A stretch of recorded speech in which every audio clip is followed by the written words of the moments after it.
Hi, I'm Robin Gully. I'm John Justin. We are your Ward 2 council people here in West St. Paul, here to give the council recap for the 24th of March, 2025. Once again, mostly going to be open council work session, not a lot on the main agenda, so we'll start long and end shorter. That's right.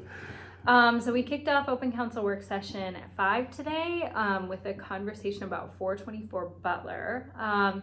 We've talked about this a few times. Really, the main thing is that we are continuing to look for ways to build owner-occupied, affordable, permanently affordable housing. And so this is just, we talked about it a little bit, but really it's just like more sort of groundwork that we're working to lay to get this kind of housing that we don't really have here in West St. Paul at this moment. So.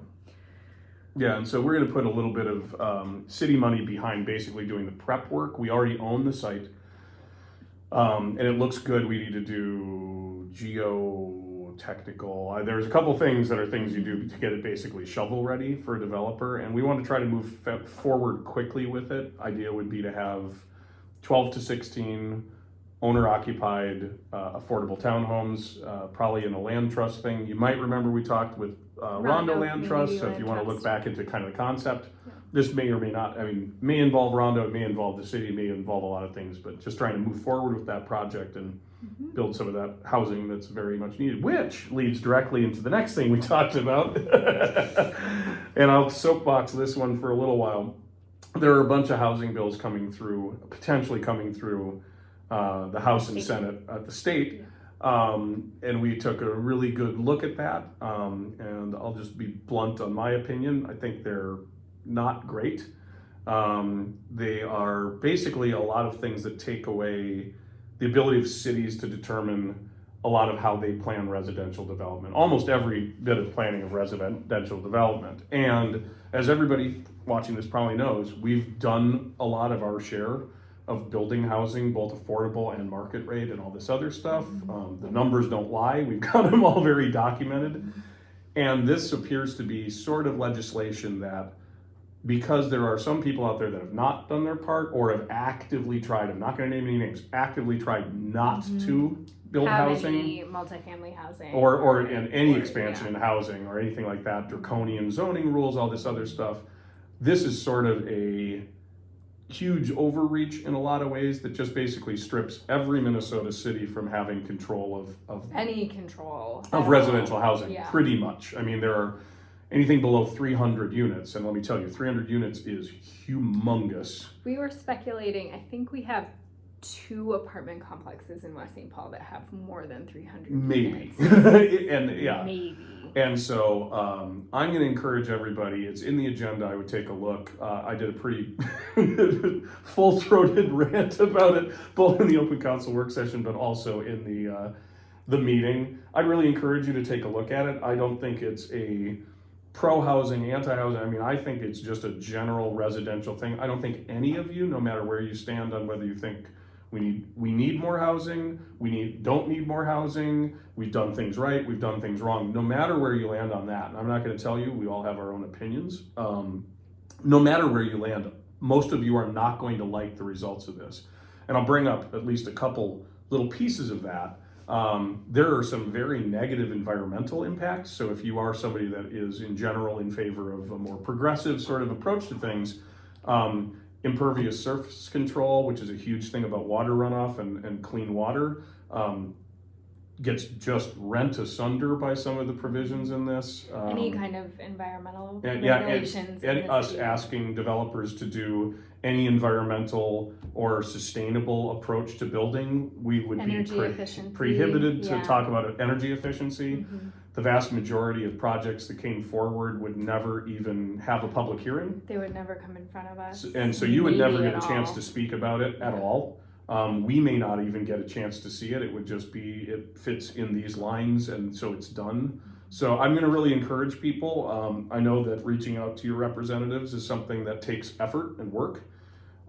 This might be one of those things where if you are invested in the sort of community that we're building in West St. Paul, this would be a time to maybe make those calls, send some emails, even if you have somebody. And what I'll say is, this is has bipartisan support in some avenues. So even if you feel like your representative aligns with where you land, it's important for them to understand how this affects you as a resident.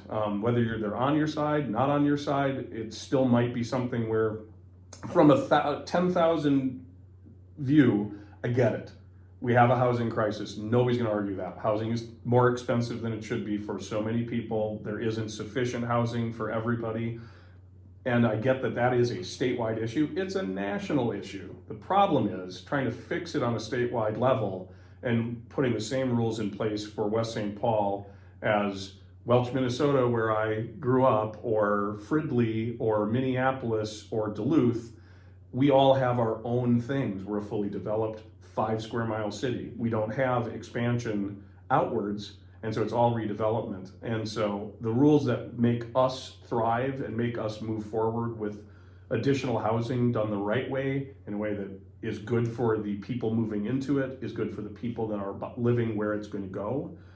If we lose all our control of that, I don't think anybody's going to like what the results are. No matter where you sit on the political fence, no matter where you sit on housing, I don't think this is the right answer. And I'd encourage you to reach out to your representatives and just say, hey, look, even if the intention is good, the methodology here just doesn't work for our city and doesn't work for lots of cities. And if you can't target it to the cities that are doing the good work, and we've got a lot of evidence that we're doing the good work, and get them to just keep doing the good work, I think honestly it would have a chilling effect on the cities that are doing the good work, because suddenly anything they can do to stop what could be a potential problem is going to start to be the motivation behind the scenes, simply.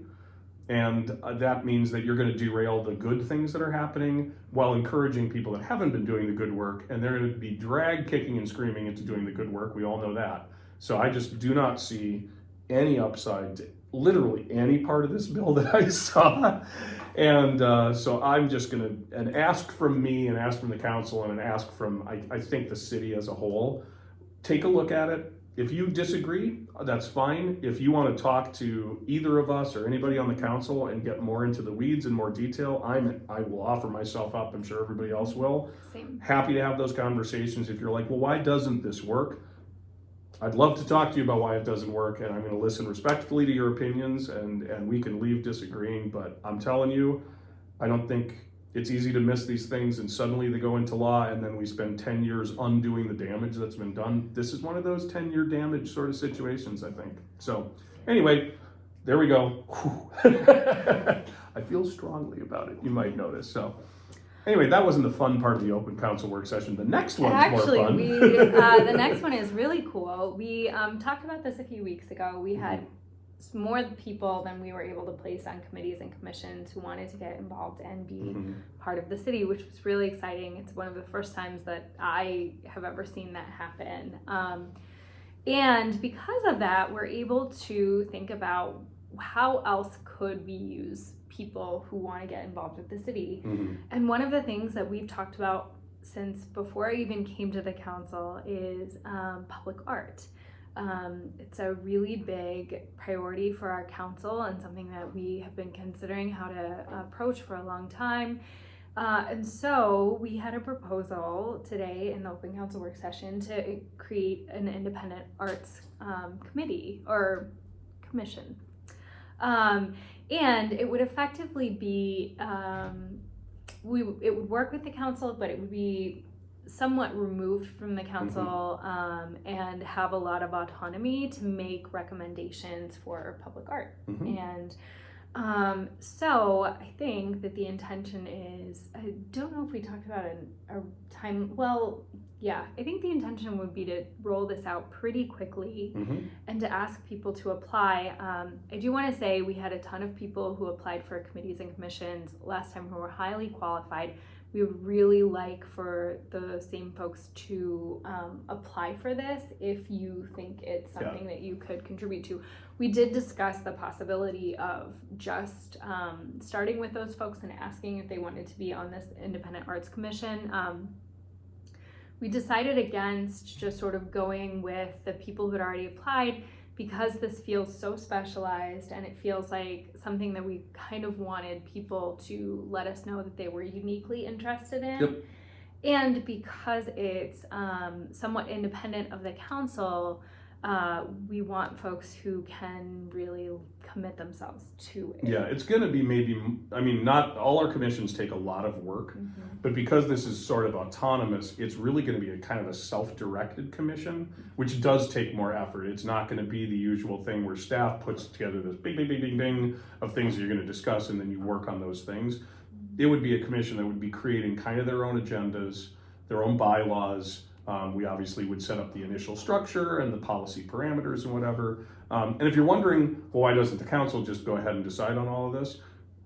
There are First Amendment issues here, for sure. And when as elected officials, us choosing what is and isn't art that we desire puts us in a pretty interesting spot where anybody could ask, well, do you just not like me? Do you not like the content of what I want to do, etc.? And so putting that under the council as a decision-making body, we'll still have the final say, but it actually is a much better structure to have it be an independent commission that's working kind of outside of the framework of official city business, if you will. Yep.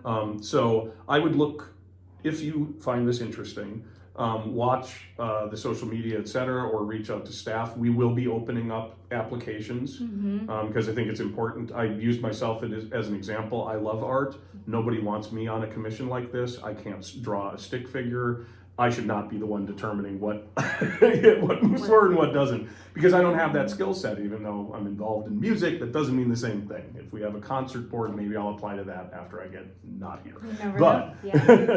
But if you feel compelled, if you have a background in art, if you don't have a background in art, if you have strong feelings about how we can do public art well in West St. Paul, and I'd encourage you also to look at that as maybe you're somebody that's like, I'm a little nervous about how public art's going to work. I've had some trepidation. That does not disqualify you from this council. This council is not going to be designed to be sort of a rubber stamp for anything that comes across the path. We also need different perspectives of people that are like, I don't think that fits. I don't think that's the right direction to go. So, obviously I'd like you to be interested in moving public art forward, but don't feel like it has to be like, oh, I can't say no to anything. I have worries about how this is going to be implemented. This is the perfect commission for you to get on if you have worries about how this is going to be implemented. So keep an eye out on social media. Look for the applications to open in the next couple weeks. And it'll probably roll out. I think we don't have a firm timeline. I think 2 to 3 months was kind of the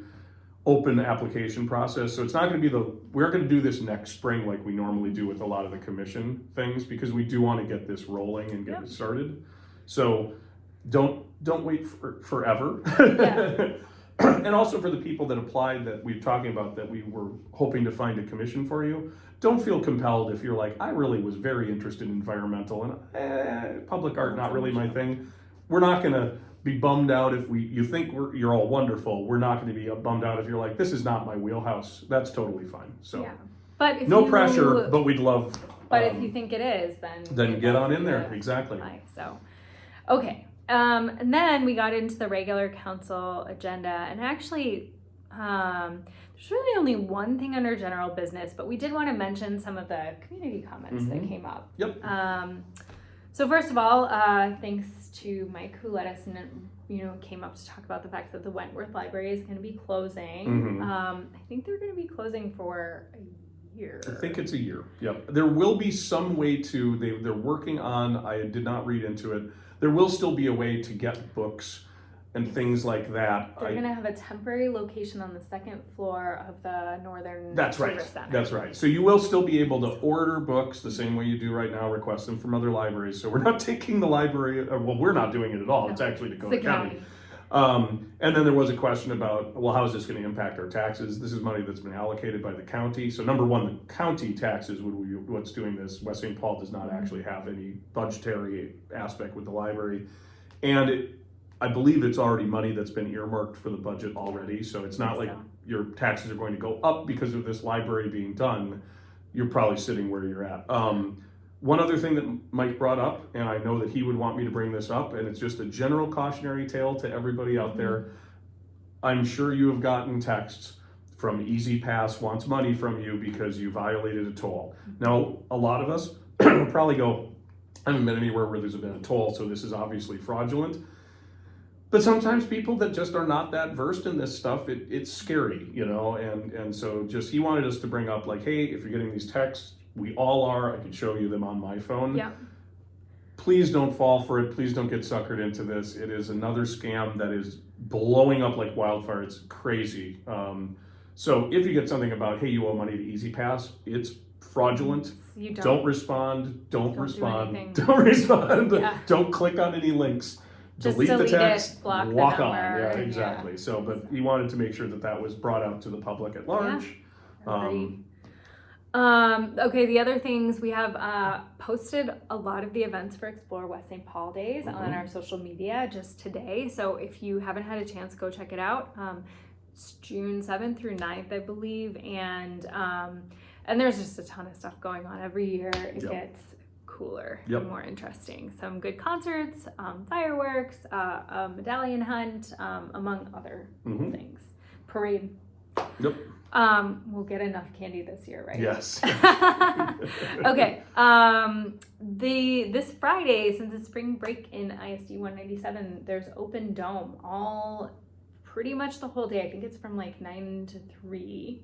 So if you probably like us get to the end of this week and you're going out of your mind because your kids have been locked in the house all day, go to open dome. Yes. Your children refuse to put clothing on for 3 days in a row because you know, they don't whatever. have to do anything. Whatever.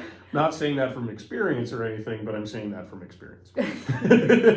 Whatever is compelling you to need to take your kids to a place where they can just run free for some hours. Open dome on Friday, and then we wanted to mention the upcoming charity hockey game. Yep. April 19th, 3 p.m. They are raising money for some former West St. Paul police officers. Might be St. Paul. Oh, St. Paul. Okay.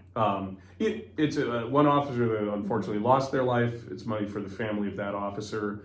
And then it's another officer that I believe is battling colorectal cancer. Yeah. So it's just the money's going directly. These charities are extremely well run. I can tell you that for sure. That money will be not funneled through a bunch of places where it vanishes. It is going directly to help these two families that are in need right now. And then also the egg hunt is that morning. Yeah, that's right. And then right after the egg hunt is a litter pickup thing. So yeah, 10 o'clock for the egg hunt, 10:30 for the litter pickup, I believe. So April 19th is busy. Hunt some eggs, and then help with litter cleanup. Yep. And then go to a hockey game. And then go to a hockey game. And there's raffles and stuff. And I've seen the raffle prizes before. They're kind of ludicrous. Like you can win some pretty good stuff. So get in there and do that stuff if you can. Yeah. Okay, and then the only other thing that we actually had on the council agenda, we've talked a lot. It's 41 time It's 41 again. time. 41, the new cannabis legislation, right. which was the new I&I legislation. So, quick reminder, if you haven't watched the videos from the last few weeks, 41 is a program that we are compelled to participate in by the state that allows, so we're required to approve up to 2% of the valuation of our rental property in the city. And building owners can apply for this funding. It's basically a tax deferment, so they don't have to pay a certain amount of their taxes if they will reinvest that money in their building or reinvest it in affordable rental. And maintaining affordable. Rental. So that's sort of a couple requirements there. And they have to demonstrate it. It's like, they have to show what they're doing with the money, and there's a report that they have to send every single year. And again, this isn't something that up to 2%, we actually don't have a choice. We have to do it. Allow 2%. So, so the city's own Ben Boyd has worked really hard to get new folks into this program, and they are all apartment building owners here in West St. Paul. who feel that they could benefit from updating. I think all of them were planning on updating their buildings and improving the experience of living in these buildings without increasing rents. Yeah, and so and also improving the exterior. I want to give a ton of credit to staff because they designed kind of and I think we're smarter than some other cities are going to be on this. I think other cities are going to be kind of caught on the back foot.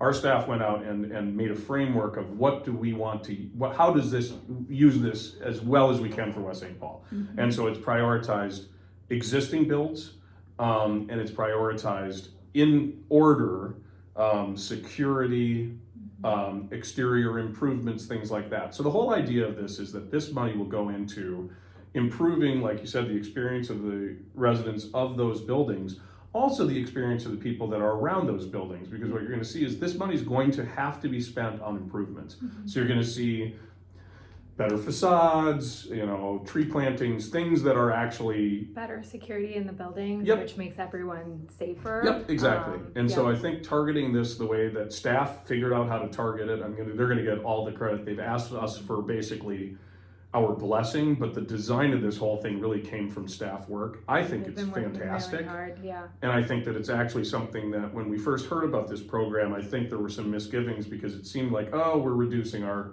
tax capacity, which we never want to do. But the fact that we now know that that will be channeled directly, and like I said, there are going to be very strict rules about how it's used, to ways to improve the situation for everybody in our city, it becomes actually a good thing. Mm-hmm. And now at this point, we can choose moving forward. We're at 1.75% of our 2%. So at this point, basically, we can choose. We're so close to the 2% that we really are, any project that moves forward will put us over the 2 probably. Yeah. And so we're not compelled to hand these out like candy to anybody who asks for it that might not put it into the things we want, might put it into an escrow account for a bad thing coming down the pipe, mm-hmm. which is not what we wanted to see. We want to see this reinvestment. So you're going to see significant reinvestment in those properties. It's quite a lot of properties. And it's spaced pretty. 4 tonight. It's pretty widely spaced over the city. It's not just here or just here or just here. So I think you're going to see those results. You won't see those results this year because it'll be 2026 tax year that this will actually occur. Mm-hmm. But I think you're going to see some really nice stuff come out of this, and hopefully everybody gains from it. That's the goal. That's the hope. Yeah. See, that was a good legislative thing that they did. This was a good one. As opposed to, I don't know, something else I talked about earlier. Again, read it. Call your people. That's what and then we went into a closed session. We can't talk about it. So. Yeah, so. That's it. Thanks, everyone. Have a good week. Bye. See you in a couple weeks.